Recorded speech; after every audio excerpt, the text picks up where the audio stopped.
Welcome everyone to the beautiful, historic Carroll Baldwin Hall. Built in 1922 to honor the life of Carroll Baldwin, the hall is a designated Maryland Historical Trust site and was built for the welfare and happiness of the community. Unfortunately, just a few years ago, some community cornerstones in Savage, like Carroll Baldwin Hall, the shops at Savage Mill, and other landmarks weren't as connected as they could have been. And with few or no options for our residents and visitors to safely walk around downtown. Our existing infrastructure served as a barrier that prevented people from enjoying all that historic Savage Mill has to offer. With insufficient curbs, sidewalks, ADA accessibility, and in many parts of this area, we had a lot of work to do. So we got to work as a community. Over the 3 budgets that we've had just recently, we've dedicated more than $1.6 million of nearly $2 million needed to complete the Savage Complete Streets project.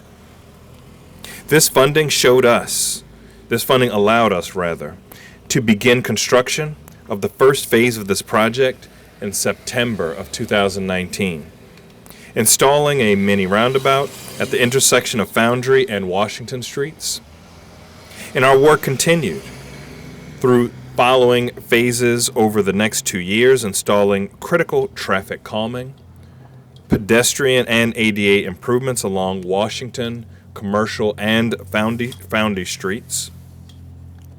And our efforts culminated with the work that was just completed right behind me, providing additional curb, sidewalk, and ADA improvements along Baltimore Street between Fair and Williams Streets. In total, the Savage Complete Streets project has provided the Savage community with the following pedestrian access and traffic calming improvements: more than 5,000 linear feet of new curb and gutter, more than 3,600 linear feet of concrete sidewalks, 660 linear feet of pervious sidewalks, and 44 new ADA ramps throughout the community. Most importantly, this project has connected our community and the residents to the amenities that help make Savage special, allowing everyone to safely enjoy this historic area. This project is a shining example of the emphasis we have placed on ensuring that Howard County has complete streets. In October of 2019, we proposed complete streets policy that passed the county council unanimously. I want to thank Council Member Christiana Mercer Rigby for her leadership and her advocacy. She is a fierce advocate for Savage and the rest of the council. That's right, clap it up for Christiana. Setting forth our vision for individuals of all backgrounds and abilities to live and travel safely, freely, and comfortably on public and private roadways throughout Howard County. However, it takes more than just vision to have complete streets throughout our county, which is why we have convened a complete streets implementation team to update our design manual, and that's expected to be completed and submitted to our county council next year.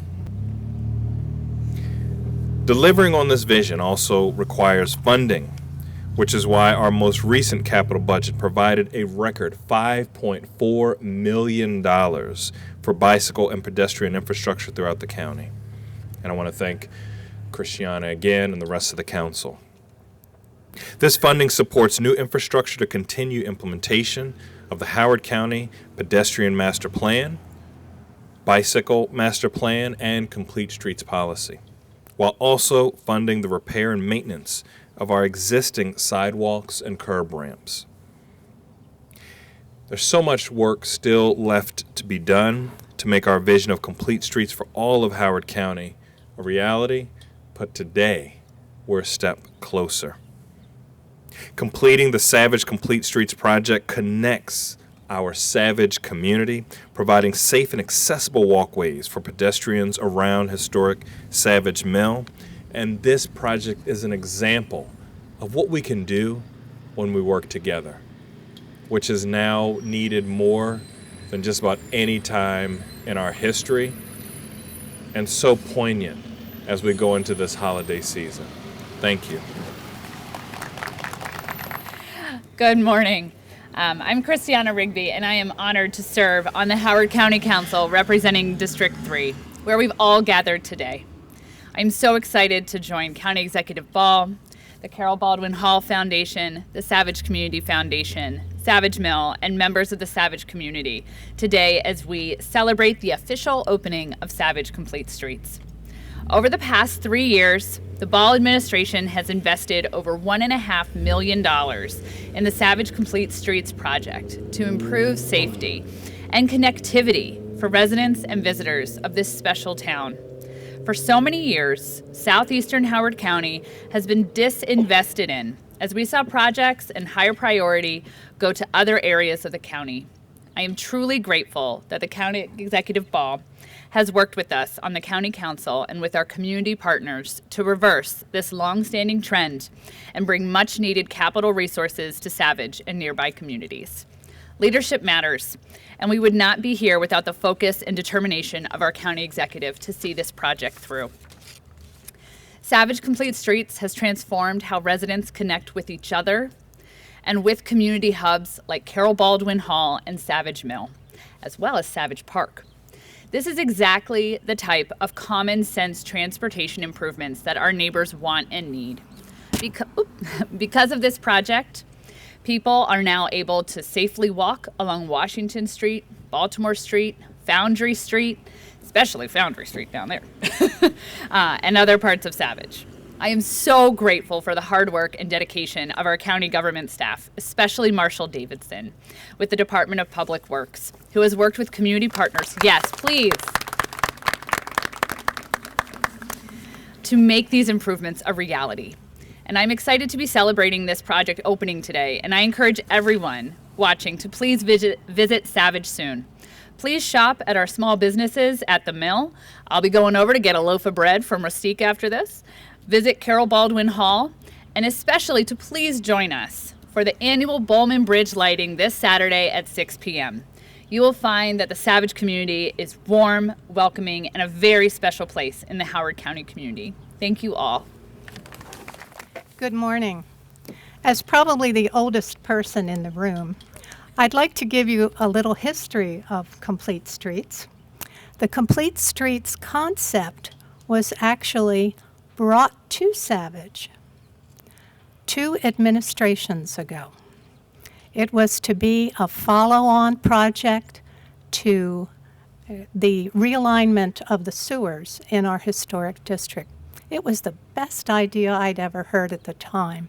The thought that the community would have their streets interrupted just once. But budget is an issue, and the project got delayed, and it wasn't until Dr. Ball breathed new life in it and committed to funding it that it's made what we have today possible. And I also have to thank Marshall Davidson, who I am sure is the maestro of budgeting and stretching funds, because he really enabled the project to move more quickly than was perceived. I can't help thinking about the new opportunities that are available, not just to those of us who live on this side of the Little Patuxent here in Savage, but the way this project also connects us to the other side of the river. For instance, people can now, from this center point of town, have sidewalk coverage all the way to the Weiss grocery store and all the way, importantly, to the Savage Branch Library. Conversely, the folks who live along Gorman and Bolingbrook and other areas, they can now get safely from Gorman Road all the way to the mill and on to the new playground at our park. A person can push a stroller. They can walk safely to get to these points. So this connectivity is really crucial for our community and something for which I'm quite thankful. I would like to extend an invitation to come on out on Saturday the 4th for our holiday celebration. Those of you who've been here before are kind of used to the routine. The only changes this year is that everything will be out of doors to keep everyone healthy, so get those thermies on. But I can also promise you the most beautiful elf you've ever seen leading the ceremonies and some really cool, almost pyrotechnics to get that tree lit. So please join us starting at 5:30 here at the Common. Thank you. Thank you, everyone, for the kind words about our community and about our lovely building here. I'm Sarah Vermillion, president of the Carol Baldwin Memorial Institute. We are celebrating the 100th anniversary of this beautiful building this coming year. We've put an awful lot of work over the years, and I see some people in the audience who've contributed to it, to keeping this building in excellent shape for the community. And it's really nice to see the streets around the hall looking good as well. We really appreciate everything that went into it. So far, this project really has done a lot of what it was intended to do. It's improved walkability in our neighborhood. You're now able to walk places, be connected and have sidewalks where before there was just a dirt path or you had to walk in the street. So it's a lot safer for pedestrians. And also, you may have noticed all the traffic, despite what we have set up here. This is a very busy corner. A lot of people use our neighborhood as a cut-through to avoid Route 1. And so having these bump outs and things that are designed to slow the traffic and control it is a huge benefit for us. My day job actually involves traffic safety when I'm not working on the hall after hours. I do a lot of work with traffic safety. And a key part of any project like this is listening to public input. And I'll be like the third or fourth person to call out Marshall Davidson here. Thank you ever so much for all of the meetings around the hall, looking at all the projects, getting the details straight, and all of the emails. We didn't always agree on solutions, I know, but you listened, and you made some important adjustments where we needed them, like up in front of Ma's Kettle. You listened to us and came and looked at the traffic and how busy it is at school times and made sure there was an extra crossing for school kids there, and it'll be good for all pedestrians. And then also around the building, you came and saw what our plans were for some upgrades, some changes, and we made sure that all of the sidewalks were well integrated into that. So again, really appreciate it. We also appreciate the fact that you've left the door open to continue the dialogue, and I have to tell you, if we see any more adjustments that need to be made, we will come knocking. So thank you, everyone. And we'll cut. Yeah!